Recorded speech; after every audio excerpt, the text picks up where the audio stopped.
You see this hill behind me? This is where I used to play as a child. I used to stand on this rock, used to echo into the woods and listen to the birds chirp, and then also jump up and down for the dogs. And not a lot has changed on this place 20 years ago. But in other places it has. The polar ice caps are very different 20 years ago. The ocean has more plastic than fish now. And a lot of this is stuff we had to realize through the Student Conservation Association that I worked for, with one of their main missions being to get the younger generation to help preserve the earth in order to understand the ecology no matter where they're at in the U.S. It could be all the way to California, it could be in somewhere local, like my home. And knowing your local ecology will impact not only the community around it, but it will help impact the world with one little place at a time. And you learned a lot of this through education, realization of your own footprint, and then finally discussing it among your peers. And first, while books and articles do help you understand knowledge of your ecology and then just of the environment as a whole, there's also hands-on things you can do, and that can start with visiting your local parks. That could be your backyard, it could be the state parks, it could be the national parks. And because the national parks have done studies where even just going to these places will benefit your own health. I worked at Fort Frederica National Monument in St. Simons Island, Georgia for a year, and we had a lot of the regular visitors who would just walk their dog in the morning, or will ride their bike around the trails and stop to change their bike tire. And they will also pick up a pamphlet that will describe the park and park's missions in order to preserve the places of these parks. And visiting will also help your little children. We had a lot of events for children, and while they may not remember going to that particular place, a lot of that memory will stick in order to help them realize we need to preserve these places. I myself am a lover of history, and when I was a child I used to go visit these parks. And I don't remember visiting Yorktown, but I always have something in my heart that just enjoys listening about Yorktown. And these visits will help auditory and visuals for these children as well as they develop. And speaking of visuals, another quick way to educate yourself is through maps. I worked a lot with maps through geospatial sciences in my undergrad, and we had a lot of satellite imagery, and these satellite imageries would show the difference in the land between like 1980 to today, and you may not see the difference until you actually compare these two maps. I have an example of this through the National Geographic. This map here will show when the polar ice caps are melting and how the water level will rise, and as you can see, Florida is completely gone. But this map explains that before I can even finish a sentence. And a lot of these maps too, within our classes, we will talk about how the fires have impacted California, or how the flooding has impacted Norfolk.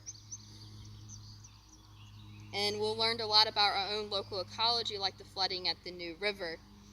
And despite my own archaeological background within GIS, I realized how important the ecology was through these maps and through other people's projects within the class. And now, once you have your education, you'll probably realize some of these things will mention your own footprint. And so a footprint is the amount of resources we use and how it will impact the earth. And so how do you recognize your own footprint? And one way is to do so is by the calculators.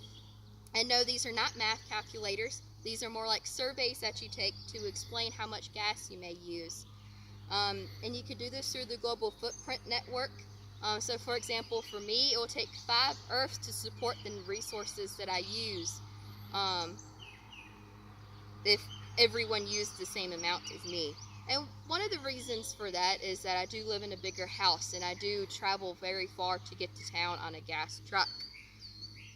And also, I do have a bad habit of using plastic water bottles. And so once you take these quizzes, how do you change? Well, first, for me, starting instead of using these plastic water bottles, I can start reusing the same Yeti to drink all of my water. I could also carpool with my parents, though I am moving away into a place where I'm able to take bus transportation, and that would help some. I could also remember to turn off my truck as soon as I park somewhere, or cut off the lights as soon as I leave a room. And you see, these little things can make 5 Earths turn to 4. And of course, your footprint may be very different from my very carbon-heavy footprint. And the Global Footprint Network does show solutions after you do take their calculator quiz. And finally, once you have your education and realize your own footprint, you can discuss this among your peers. And discussions begin as simple as a simple conversation with friends, family, co-workers. In my GIS class, we often talked about it after class or in meetings or on our way to Starbucks. Also at the fort, people ask, what is the Student Conservation Association? And that will start conversations there. But it could be asking to carpool with a coworker, or asking about recycling with a roommate. Because all this discussion can lead to involvement. At Fort Frederica, we will often leave flyers about our events at the fort, and the community will come along and we'll have more visitors for each event. And then when Hurricane Irma hit and we couldn't open the park for a while, the community helped us out to pick up the litter that was surrounding the shoreline at the fort. But speaking of litter, I know there is litter at the woods edge here. I know I left my impact on the earth. My footprint won't completely heal, but I could start putting stuff around my footprint in order to help something grow around what's already been damaged. I could leave a different mark on my surrounding ecology. It's time for me to clean this litter back here, help keep it clean as I remembered during my childhood, in order for the earth to have many more childhoods to come.